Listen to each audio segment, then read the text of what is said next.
નમસ્કાર વિદ્યાર્થી મિત્રો, આપણે ધોરણ 9 વિષય વિજ્ઞાન પ્રકરણ નંબર 3 પરમાણુ અને અણુ બરાબર છે। હવે જેની અંદર આપણે પ્રકરણ 2 આપણે હમણાં પૂરું કર્યું હતું।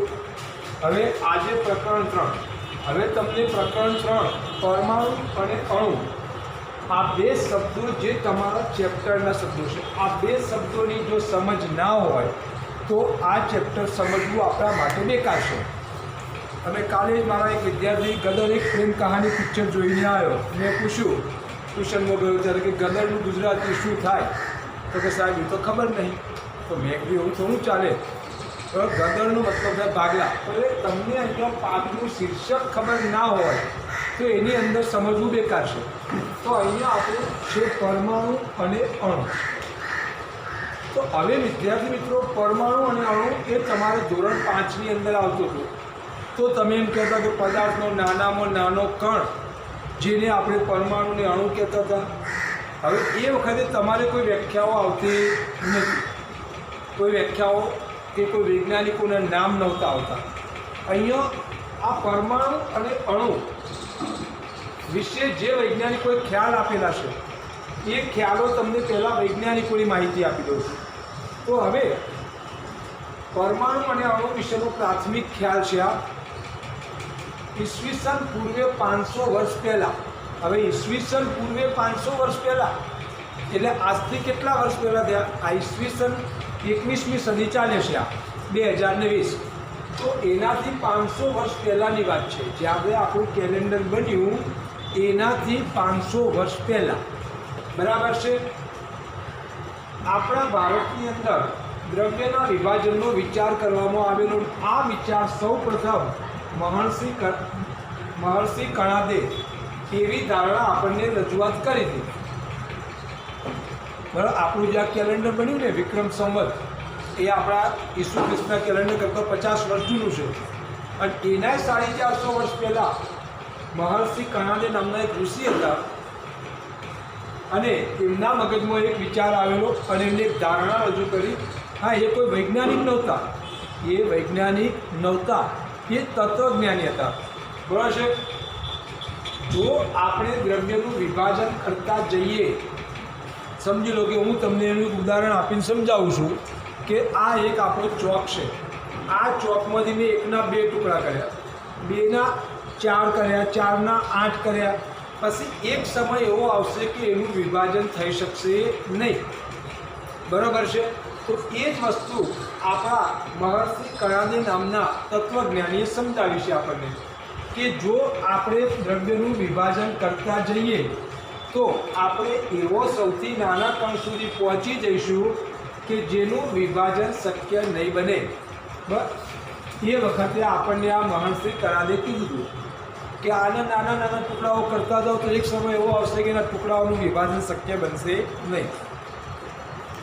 પણ આપણે વિદ્યાર્થી મિત્રો જાણીએ છીએ કે એ વખતે ટેકનોલોજી ન હતી, એટલે એમને નરી આંખે જોઈ શકાય એટલા નાનામાં નાના કણનું વિભાજન કરેલું, બરાબર છે। કારણ કે આપણી આંખ એ 10,000 નેનોમીટરથી નાની વસ્તુને આપણી આંખ જોઈ શકતી નથી। માનવ આંખની સમાવેશ ક્ષમતા 10,000 નેનોમીટર છે। હવે તમને એવું થાય સાહેબ નેનોમીટર એટલે શું? મીટર, કિલોમીટર તો ખ્યાલ આવી ગયો, પણ નેનોમીટર એટલે કે 1 મીટરનો 1 અબજમો ભાગ, જેને 1 નેનોમીટર કહેવાય। 1 મીટર એટલે આટલો ભાગ કહીએ તો આ 1 મીટર થાય। 1 મીટર એટલે આપણો દેશી માપ 3.3 ફૂટ આટલું હશે। તો આનો 1 અબજમો ભાગ એને 1 નેનોમીટર કહેવાય। અને આપણી આંખની જોવાની મહત્તમ ક્ષમતા 10,000 નેનોમીટર છે।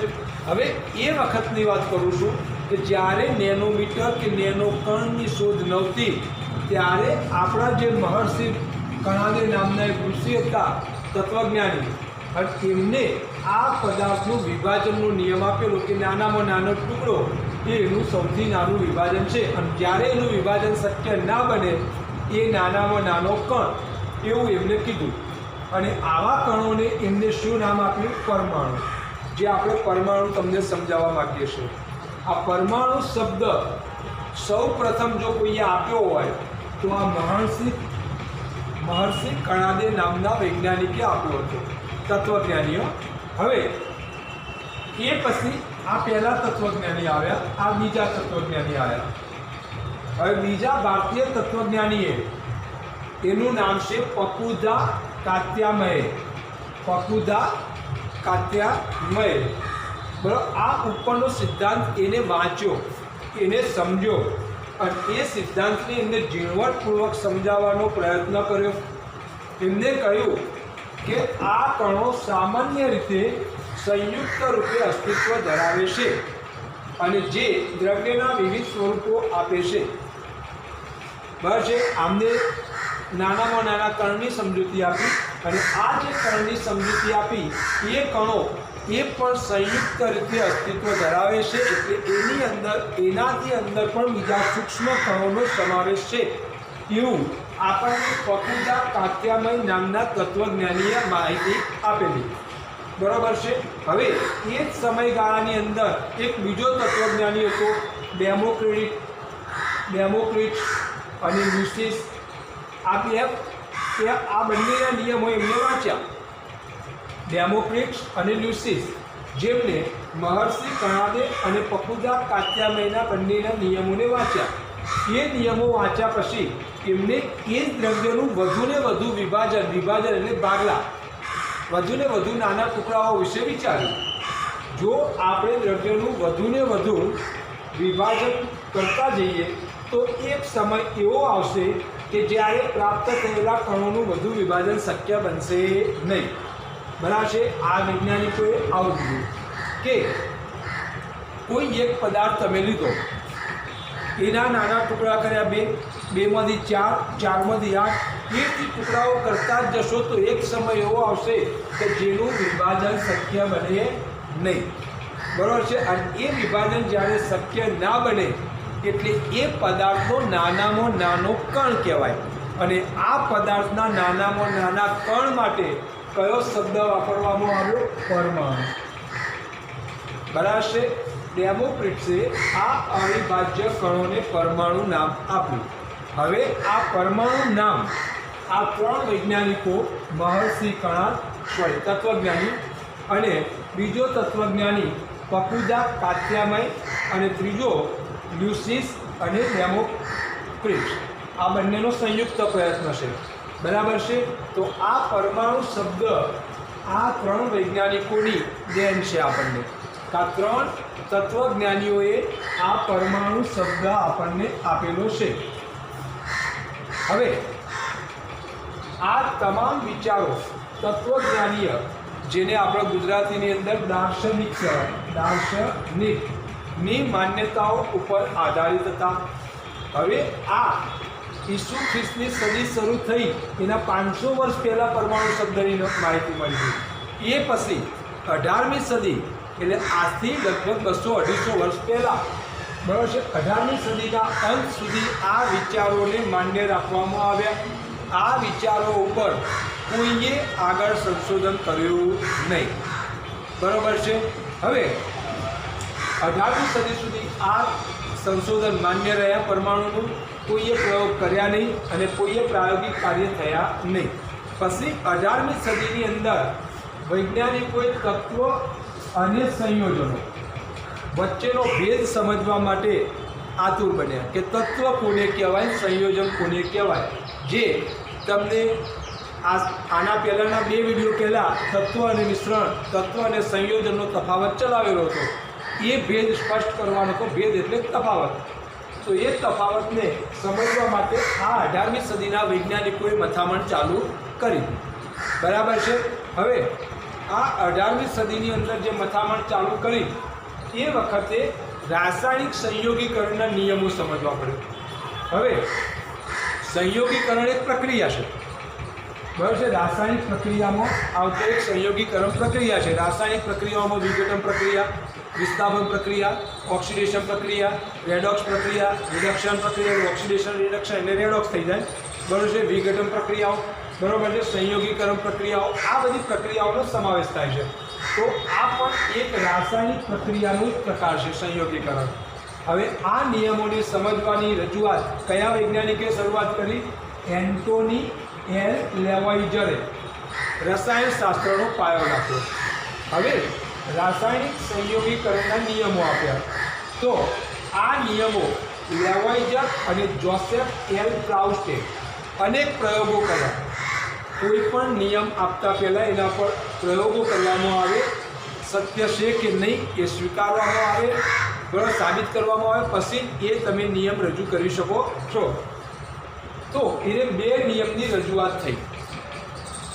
એમાંનો પહેલો નિયમ હતો જેને આપણે દર સંચયના નિયમ તરીકે ઓળખીએ છીએ, બરાબર છે. આ નિયમને ઘણી બધી રીતે આપણે લખી શકીએ છીએ, પણ તમારી પાઠ્યપુસ્તકમાં જે લખેલો છે નિયમ, એ જ નિયમ હું લખું છું. કોઈ પણ રાસાયણિક પ્રક્રિયામાં દ્રવ્યનું સર્જન કે વિનાશ કરી શકાતો નથી. આ નિયમ છે, બરાબર છે. હવે આ નિયમને હું બીજી રીતે પણ બોલી શકું. વિશ્વમાં ઉર્જાનો કુલ જથ્થો અચળ છે. વિશ્વમાં ઉર્જાનો કુલ જથ્થો અચળ છે. એનો ગુજરાતી આ જ થાય, બરાબર. વિનાશ કે સર્જન શક્ય નથી. જેમ કે હું આ પ્રકાશ ઉર્જાનું ઉષ્મા ઉર્જામાં રૂપાંતરણ કરું, એ ઉર્જાનું બીજી ઉર્જામાં રૂપાંતરણ કરી શકું છું, પણ એનો વિનાશ શક્ય થઈ શકતો નથી. એનું બીજું એક ઉદાહરણ આપું. વહેતા પાણીની અંદર રહેલી ઉર્જા એટલે જળ ઉર્જા. જળ ઉર્જાની સાથે મેં ટર્બાઇન ચલાવીને વિદ્યુત ઉર્જા ઉત્પન્ન કરી, બરાબર છે. અને વિદ્યુત ઉર્જાની મદદથી મેં યાંત્રિક ઉર્જામાં રૂપાંતરણ કર્યું. તો પણ ઉર્જાનો વિનાશ શક્ય નથી. એક ઉર્જાનું બીજી ઉર્જામાં રૂપાંતરણ થઈ શકે છે, પણ એનો વિનાશ થતો નથી. એટલે કે દ્રવ્યનું સર્જન કે વિનાશ કરી શકાતું નથી. ઉર્જાની, આપણે દ્રવ્યની વાત છે અહીંયા, ઉર્જા એ બીજા નિયમમાં આવશે. હવે નિશ્ચિત પ્રમાણનો નિયમ, નિશ્ચિત પ્રમાણનો બીજો નિયમ આવ્યો આપણો. આ પહેલો નિયમ હતો દર સંચયનો. આ નિયમના આધારે પ્રયોગો આ નેક્સ્ટ પીરિયડમાં ચલાવશું. અનેક સંયોજનો 2 કે તેથી વધુ તત્વોના બનેલા હોય છે, બરાબર છે.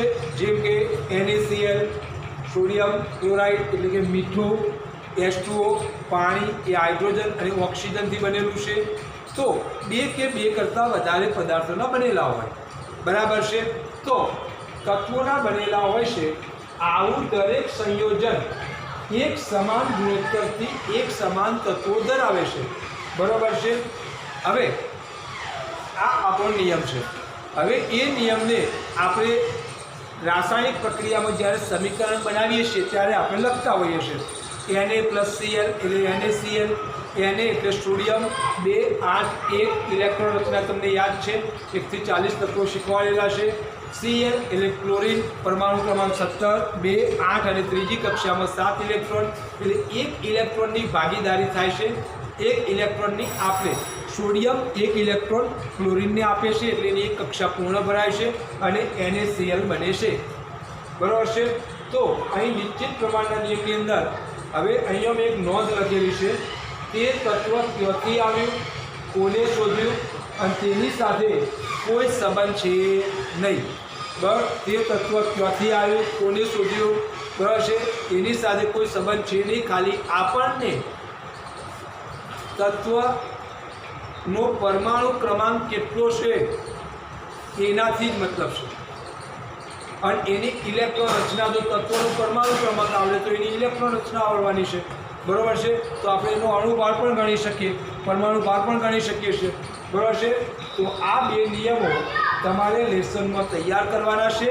અને આ તત્વજ્ઞાની મહર્ષિ કણાદે કરેલું શોધ, પછી તત્વજ્ઞાની ફકુદા કાત્યામાએ કરેલી શોધ, ડેમોક્રિટ્સ અને લ્યુસીસે કરેલી શોધ, અને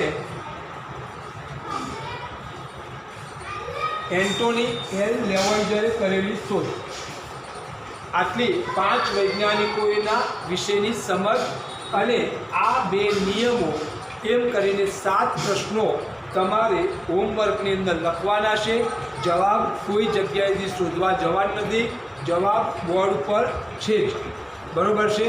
હવે આમાં કોઈ સમજણ ના પડે તો તમે સમય મુજબ જે સમય તમને આપેલો છે એ સમયે તમે મને ફોન કરીને પૂછી શકો છો, બરાબર છે. જય હિન્દ, અસ્તુ.